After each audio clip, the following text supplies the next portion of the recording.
Hey everybody, I just wanted to go over a quick hot topic is dry needling, and I've gotten lots of questions about it lately, so I wanted to let you know how I describe this to my patients when I think it's a tool that might be indicated for them.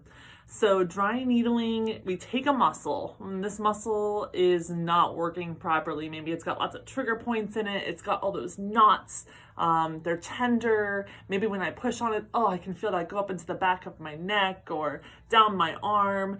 They're really sore. They're actually physically knotted.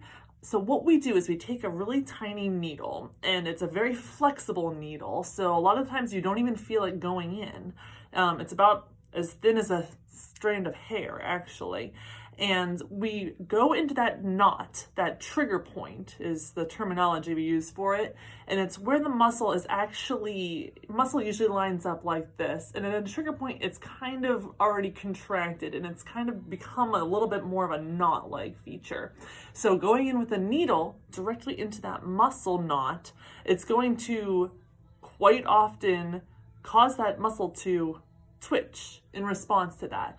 And we look for that twitch. That's an indicator that we have had a successful use of the needle in there, because that trigger point will contract and then relax and go into a more overall relaxed state. And sometimes where there's one trigger point, there's actually quite a few trigger points at all the different muscle layers that are laying down on top of each other. So we use the needle in those different trigger points and try to get those twitches to relax the muscle. And it's a very effective treatment. It's very immediate. So people quite often will maybe be limited in a certain amount of motion, and then suddenly, after dry needling, they're able to go a lot further. So it's kind of become this hot topic issue where some people have great success with it, some people not so much. So I really am careful with who we try dry needling with, who I think will be a good responder to it. And there's very minimal risk. We take extra precaution around areas of the body where the muscles are very, very close to significant features like the lungs or organs. So we're very careful in how we've been trained to do this as physical therapists. There's many different methodologies. So just because you've had treatment by one practitioner kind of in one style, maybe they put multiple needles in, maybe they're trying to needle around a bundle of nerves to try to get pain relief.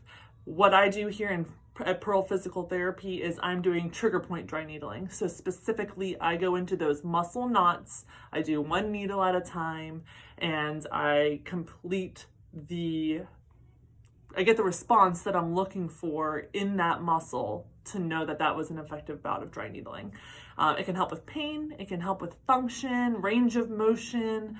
It's great for the athletic population who want to maximize their performance.